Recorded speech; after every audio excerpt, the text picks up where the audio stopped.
Sneakers and Cleats, the podcast. Welcome back to the Sneakers and Cleats podcast. It is Thursday, October 24th. This is episode 145, and we have the full cast of characters today on a Thursday. Don Harris, what's Jeffrey up? Tinnick, Matt Roy, here on a very special Spurs opening day edition of the Sneakers and Cleats podcast. Gentlemen, how are you? I'm great. Basketball season is here. Yeah, for the Spurs. For you too, my friend. Happy birthday, Matt Roy. Hey, thanks. Happy birthday. Thank you. Big 4-7 today. No, I'm just kidding. I have warts all over that. 29 today, but let's 29, 6'8", 245. and if anyone has watched 245 would be great. If anyone's watching New Girl, you see 29, 265? like 265, yeah, something like that.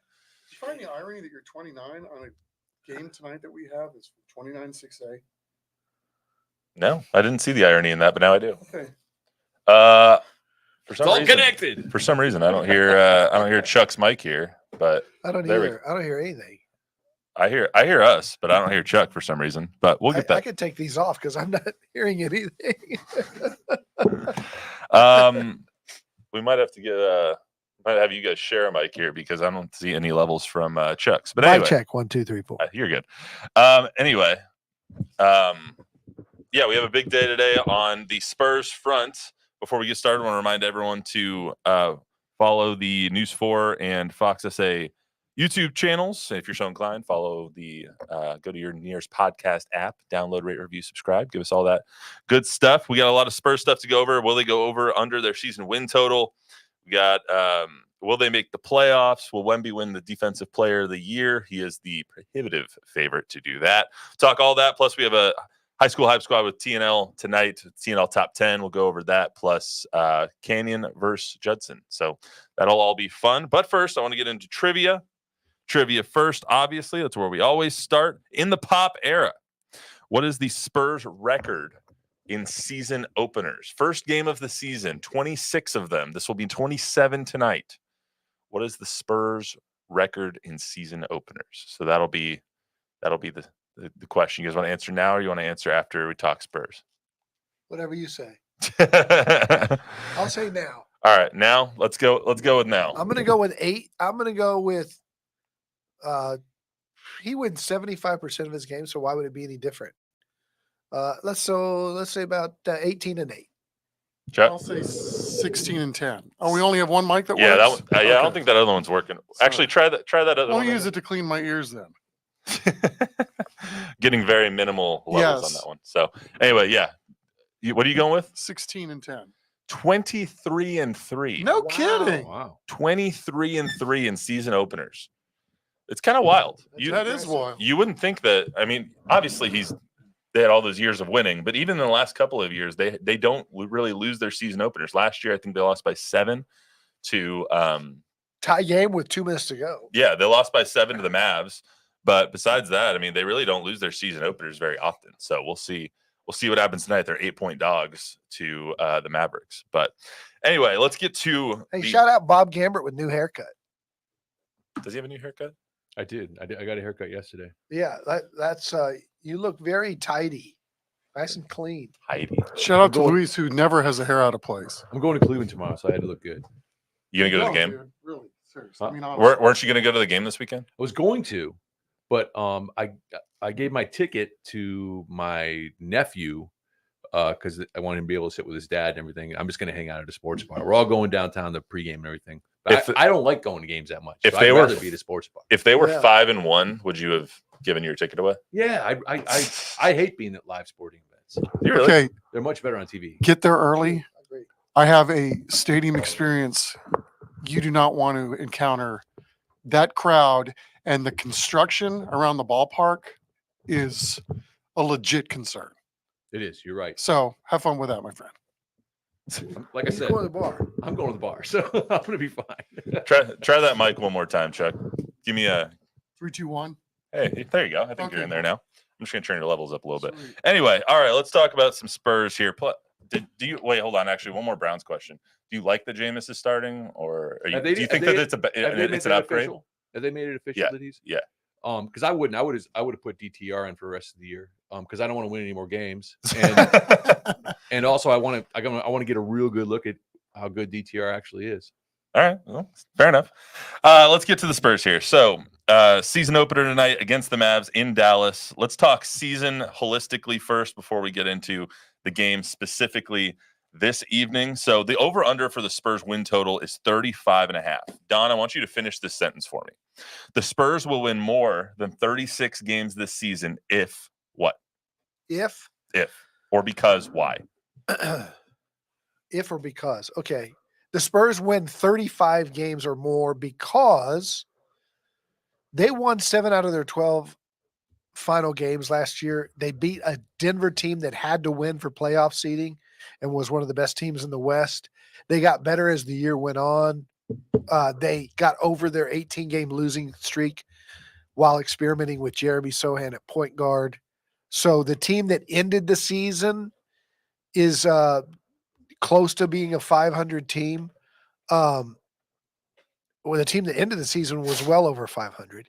They add Chris Paul and Steph Castle and Harrison Barnes.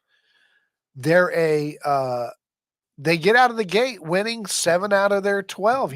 Like they're going to be, in my mind, a 500 team. So I think they're 41-41 or 42-40, and I think they win because they're not doing all the stupid stuff they did to start the season last year, and because Wemby's going to be better. Okay, Chuck, you answer me the inverse question. The Spurs win less than 36 games this season because why? They don't shorten up their rotations. They don't extend minutes for their best players, and they load manage this thing into oblivion. On purpose to get Cooper Light. Well, Flag. I mean, Flag. if that's Cooper going to be Love. the case, tell me now, and I'll spend even less time watching them. Because, I mean, again, to me, this has to be about there should be an expectation. There should be an expectation to win more games than 35. There should be an expectation to make the playoffs. If there isn't that expectation, tell me now, and I won't invest any energy. There is, and they will. Yeah, I don't know that they make the playoffs, but they're in the play-in. They're right there. So do you think right now, I think you said 41-40, 42-40. Chuck, do you think that it's going to be that kind of season where they middle around 500? Do you think it's an over or an under year? I hope so. I hope it's right around where it takes to get into the postseason. What that looks like, I don't care. But to me, I want to see a huge leap this year and not another 20-something win season. And this is all contingent on Wemby's health. Like, they can survive Devin Vassell being hurt. They can survive Chris Paul being old and getting hurt. I think they can survive all of those things. But if Wemby gets hurt and misses any extended period of time, like DeJounte Murray's got a broken hand, or Kawhi Leonard's, unfortunate for him last night. Kawhi Leonard's not going to play the first 2 months of the season. 100 games. Whatever. If Wemby's healthy, this is what it's contingent on.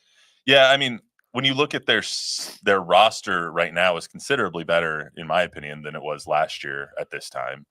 And they finished, to your point, they finished the season so strong last year. Now you add CB3, Harrison Barnes, you add Stephon Castle, who played lights out in the preseason. I was extremely impressed with Stephon Castle. It's kind of like Pop always says, they need to make me play them. I think that he earned that playing time. I'm so high on this kid. Chuck's getting so tired of me talking about him. No, I'm not. I'm so high on this kid. I think he's going to be an all-star by year 3. I think he's talent level like Shea and like Ja. You actually tweeted last night, there was a layup, I think, by Ja or something like that, and you quote tweeted it and said that's Stephon Castle in a couple of years. I think he is. I think he's why? Because he's so strong going to the basket. He loves contact. He shoots a ton of free throws. He plays at his own pace. He doesn't try to speed it up. He's got that herky-jerky thing that throws defenders off. He's a great defender. He's not a terribly great three-point shooter or shooter from long range, but he was better in the preseason than people thought he was going to be. And he just plays mature. He sees the floor. He always makes the right play, always makes the right pass, always makes the right play, and is gutty on defense. I love him. I absolutely think he's better to me already than Kawhi was at the same spot. Preseason, there wasn't really a preseason because of the lockout when Kawhi came up. But when you saw you got to remember, Kawhi averaged like 4 points a game, 7 points a game his rookie year. This kid's going to be special. How I much won't better? go that far with the shooting part. I mean, John Morant's an elite level shooter. No, he's not going to be a Josh shooter. No, I don't think he's. I mean, I like him too. I mean, and I think he's earned the right to play and play a lot, and quite frankly, start and play 48 minutes a game. How much better on defense can this team be than last year? Obviously, they sucked at defense. Excuse me. I'm about to lose Don here. They sucked on defense last year through about 50, 60 games until they really started turning up the intensity on the back end. So how much better do you guys think that they can be defensively? Because to me, it looks that's like really the key there. They can score with the best of them, and they showed that last year. They need to shoot better, and they need to play better defense. Here's why I think they'll be better defensively. There's so much competition for minutes with this group. You talk about Blake, Keldon, Devin, Mamu, Castle, Branham. These guys all want to play. And Keldon left in the offseason with a homework assignment. You've got to become a better defender. So he lost all this weight. He's working on it. He's already coming to camp that way. Castle's immediately a better defender. Blake Wesley's taken this assignment from Pop to come in and concentrate on that particular skill. And so in the preseason, you had Blake, Castle, Keldon guarding their tails off, and they were talking about how, yeah, that was what we were told that we needed to improve on.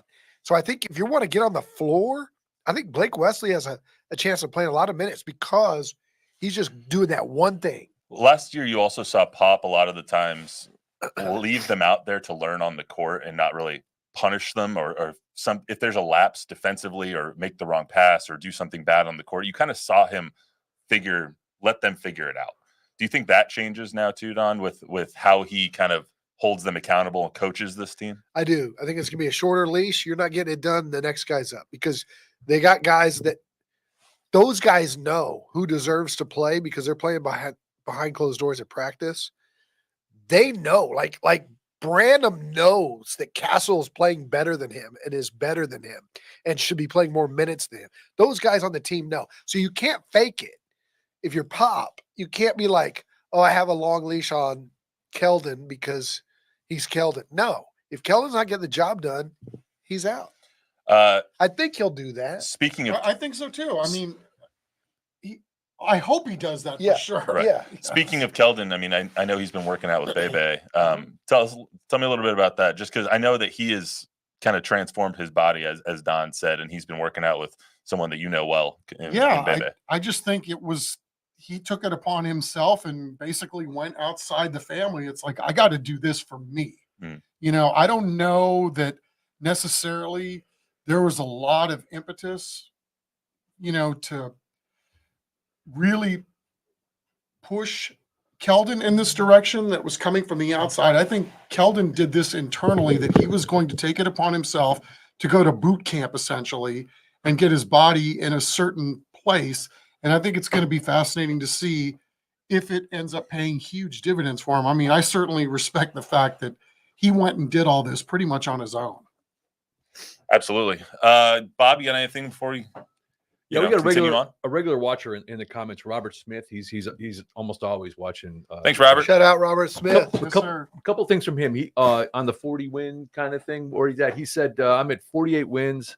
They won't get the 38 wins because they won't get the 40 because of Memphis and Houston getting better."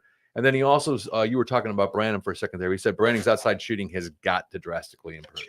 Yeah, they have to drastically improve it. Their outside shooting as a team, like they were bad. They shot a lot of threes, and I think they made the season or the franchise highest amount in threes, but they were 16th in the league. Like they need to drastically improve the percentage that they shoot from behind the 3-point line. Yeah, he's got a great point there that the West is so good. I mean, I was looking at the roster of the Pelicans because of DeJounte got hurt last night. So I look what I mean, they've got. I forgot what that trade was. I mean, they've got Ingram and Zion when healthy, and Herb Jones can really guard. Then they re-signed Trey Murphy right now. Trey Murphy, they're really good. I mean, New Orleans, Houston, Memphis. They're at the bottom level of those with Lakers, Clippers, Oklahoma City at the top with Minnesota. And I mean, there's so many good teams in the West. Yeah, and I think too, what goes up must come down, right? Some of these older veteran teams are going to start heading south. It's just a matter of time. Lakers, Clippers, Warriors. Clippers, Suns. Yeah.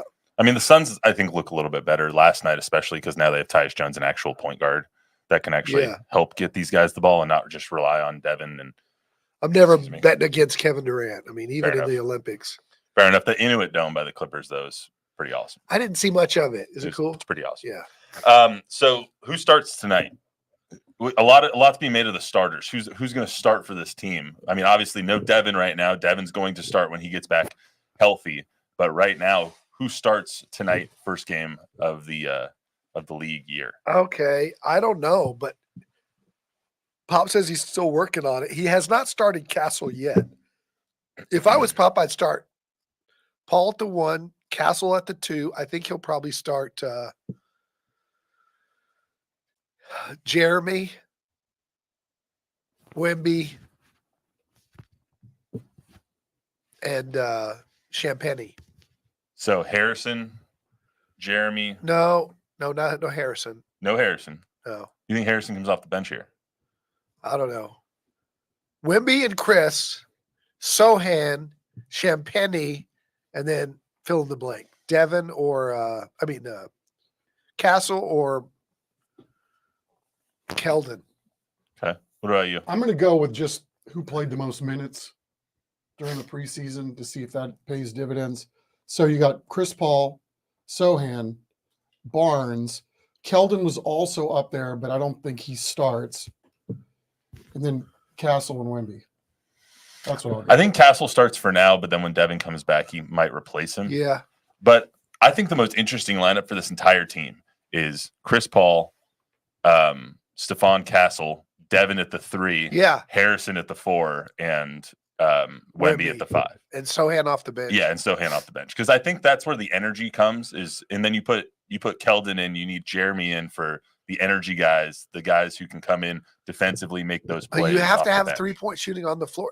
Harrison does that. Is the best 3-point shooter on the team. No, Champagny.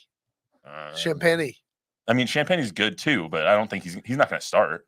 No, I wouldn't be surprised. Really? He started a lot last year. Yeah, but I mean, they didn't have Barnes last they year. didn't have Barnes, Castle, or Wemby. Or I would go with CP3 the left. most athletic 4 I could put around Wemby as I could humanly do, which would mean I would start Trey Jones over Chris Paul.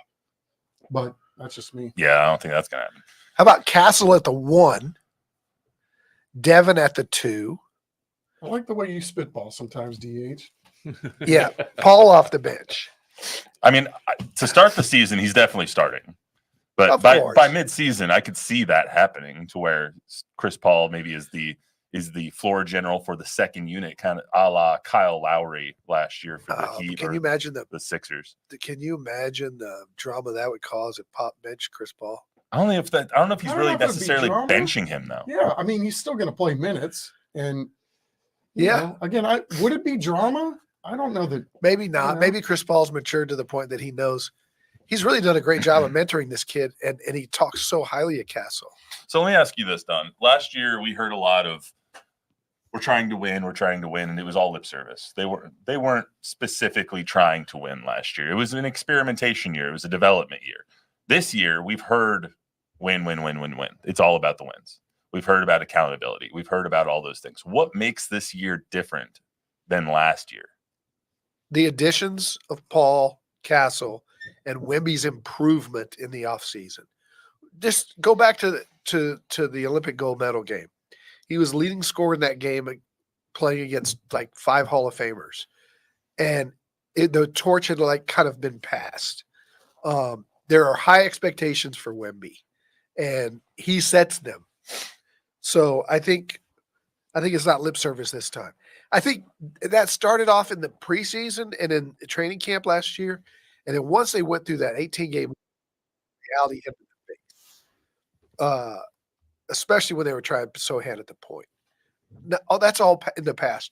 These guys can't all training camp. I mean, all summer long, these guys were in the gym, and the expectations were to get better. I mean, Wemby before the Olympics and after the Olympics was right back in the gym, and he's setting the tone for everybody. And Paul's been great from what I hear too. There was a story on ESPN where like it was like a week after the season or a couple days after the season ended last year that Wemby was right back in the gym.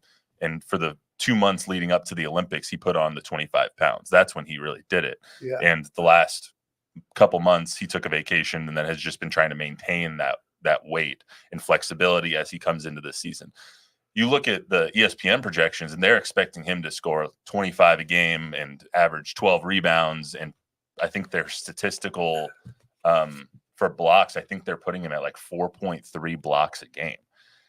I don't know if that's what the second leap is going to look like for him, but I am expecting a huge year from Victor. And if Victor has a huge year and is healthy, then the Spurs are going to be a 40 to 42 win team. I think so. I think the minutes is what I'm interested to see how many minutes he plays.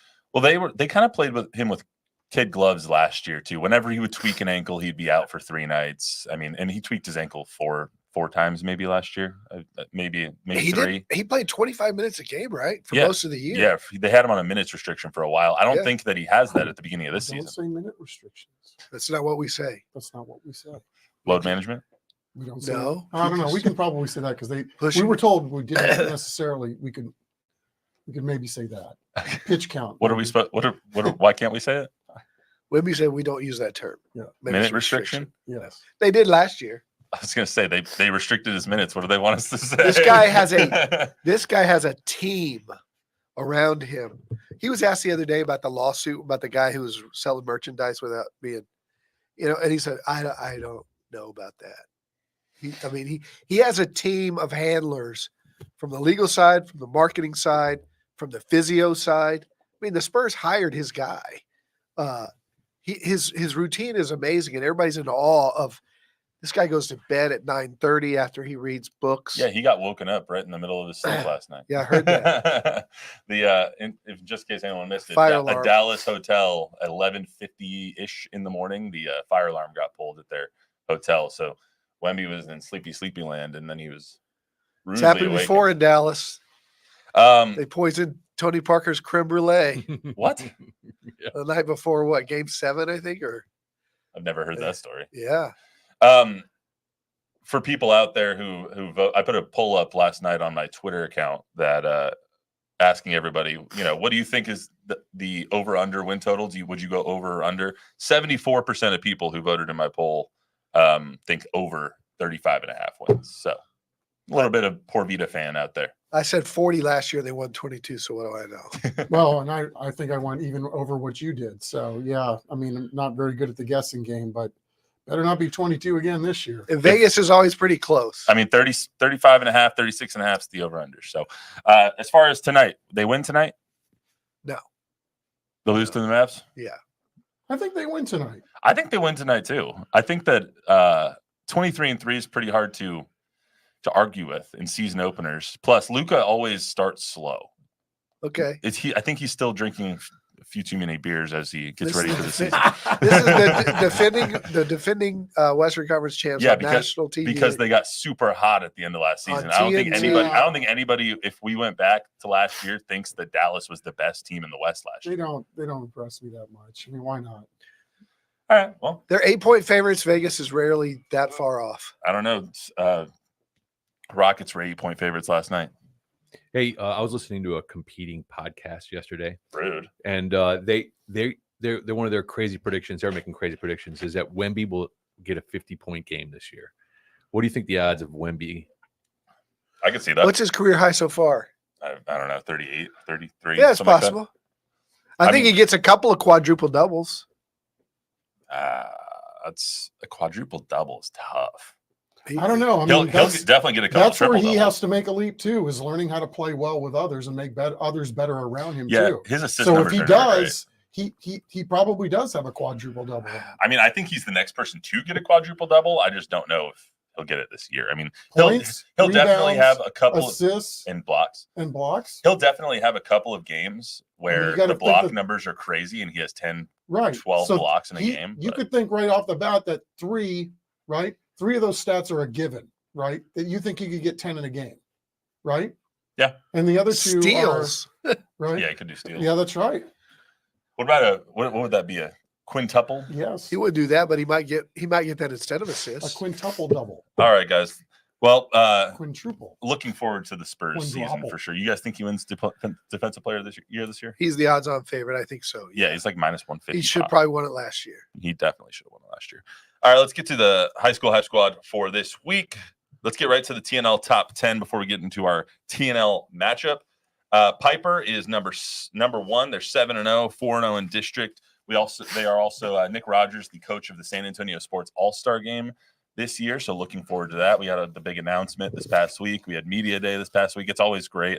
I know it's kind of a marathon of interviews, but it's always great getting to know the players. And then especially up at Piper, they have some heavy hitters in Caden Keith and Isaiah Champagne. He's building a state power at a brand new school. It's pretty fun to watch. It is, absolutely. I mean, they're the 7th ranked team in the state right now at 5-1 or 5A D1. So they are really good. They're playing They're playing MacArthur on Saturday, so they should probably get to 8-0. They won't lose a game until they get to the playoffs, probably. So they've already played their toughest game. Smithson Valley's already behind them. So Alamo Heights is number 2 in our TNL top 10 poll. They are 8-0, 4-0 in district. They beat Vet Memorial 37-26 last year. They need to win, or last week, excuse me. They need to win to clinch at least a share of the district title this week.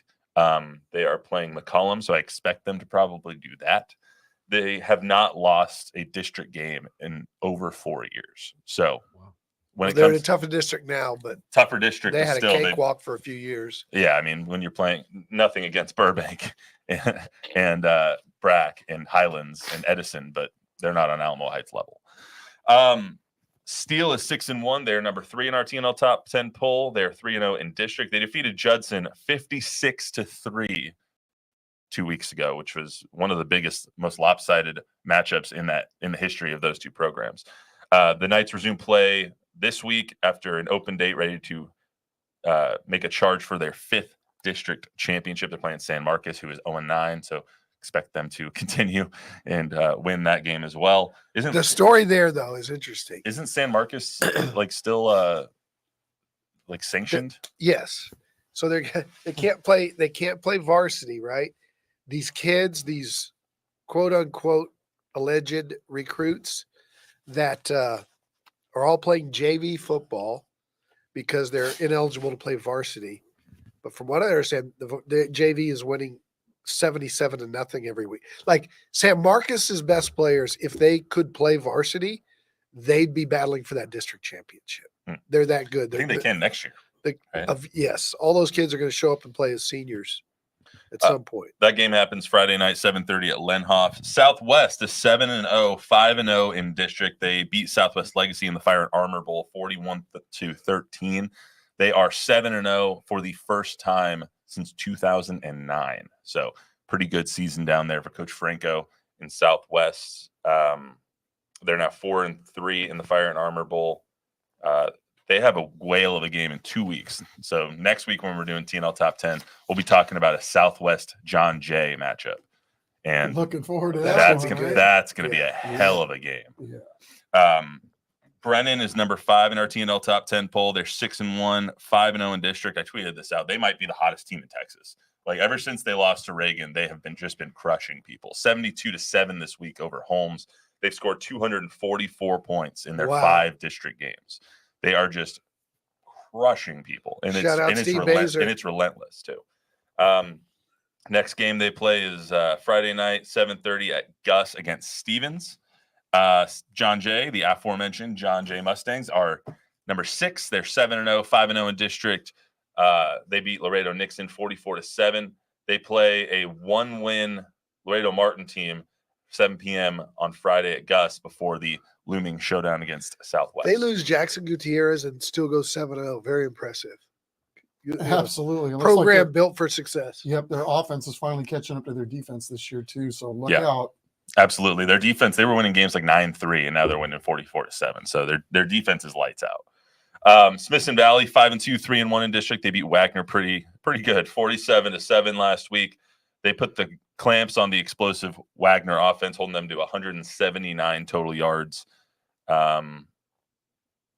Holding Seguin to 179 yards the week before, Wagner to 139 yards last night. So or last week. They play New Braunfels 7 p.m. on Friday at New Braunfels. Harlan is 6-1. They are 8th in our TNL top 10 poll. They defeated Stevens 49-14 last week. 8 players were credited with a rush. 6 players credited with a catch in that one. They have weapons all over the place. It's not just Peyton Matthews. So Harlan's a damn good team. Once again, Sotomayor, I want to talk about Soto here for a second. They're making the playoffs for the first time in program history. 3rd year varsity, already making the playoffs. What can you guys say about Juan Morales' squad? He does it. Not surprised. He does it everywhere he goes. Yeah, no question. And then, again, what a statement win over Taft, right? I mean, we saw how good Taft was with their own 2 eyes, and they took it to him. Yeah, absolutely. I mean, that Juan Morales is one of my favorite people. Yep, he's just such a nice guy, and he's a hell of a football coach for too. sure. So 6-2 in their 3rd year, 5-1 in district. They've won 5 straight games since opening against Brennan. In 2 weeks, I think 2 or 3 weeks to close the season. 2 weeks to close the season, they play Harlan to close their year out. So that'll be a really good matchup, especially. And then they get a bye before the playoffs, so that'll help them out a lot. And then Johnson, after losing their opening game, 6-0 since then, 4-0 in district. Beat Reagan 2 weeks ago in the Stone Oak Super Bowl. Beat Madison. Stone Oak Super Bowl. What, you guys never heard that? Never heard Me neither. That's good. Nice. They beat Reagan a couple weeks ago in the Stone Oak Super Bowl. They beat Madison this past week. Lauren Bubba Johnson is a really, really cool kid. Yeah. I was talking to him did one of his interviews at Media Day, and he's going to be really fun to watch, especially in the All-Star game too. The fact that we knew they would have a good team this year, but the fact that they were able to put this season together like they have with after their losing Ty. Star quarterback leaving. I mean, hats off to everybody over there at Johnson. Yeah, I mean they should win this week. They play Lee Saturday at 2 p.m. over at Comalander. So let's get to our TNL matchup of the week real quick. New Braunfels Canyon versus Judson. On paper, you would think, or just by name value, you'd think Judson's going to win this game, but Judson has had some of the worst luck ever this year. They've lost most of their games by 1 score. New Braunfels Canyon, on the other hand, has a new head coach in Sean McCullough, who has a lot of ties to Judson. Chuck, can you tell me a little bit about that? Yeah, he was a player at Judson, coach there, obviously. Left for a couple of years, went out of the city, but he's back. Glad to be back. Most of his wife's family is from the Bernie area, so I think that played an part in him wanting to come back. But yeah, he went to Cyprus, right? Should be fun though tonight, because the fact that it is homecoming for Judson, and the fact that there are guys on the staff on Sean's staff that also went to Judson with him. And the fact that he and Coach Soto were at least on the same football field back in high school too. One was a sophomore and one was a senior. So there you go. Cool. A lot of Judson ties. So Chuck, when you're looking at keys to the game, I know I heard you talking to Sean a little, I think it was on Monday or Tuesday or whatever it was. What are his keys to victory here tonight? I think, for Canyon, it's be able to stop the explosive plays, right? Judson's always got guys that can hit home runs every time they touch the ball. And, just talking to Coach Soto, too, over at Judson, he just wants his guys to stop shooting themselves in the foot. You touched on it. I mean, 4 of their 5 losses in those 4 games, they lost in the closing minutes of those games. So you look at 2-5, and Coach Soto said, are we the best 2-5 team in the state? My kids believe it. So I think he believes it, too. So I think we're in for a good one tonight. Yep. Any addition there, John? Well, I'm looking forward to seeing Canyon's offense. Their running back and their offensive line is really, really big, and their running back putting up huge numbers. So Judson's got their hands full trying to stop that ground game. Let's hear from Coach Sean McCullough here real quick before we get out of here. You're coming in, you're instilling an entirely new program and stuff like this. Sometimes it takes a year or two. Why has this team done so well so quickly under your new system? I think it's a combination of things. First of all, we got great senior leadership.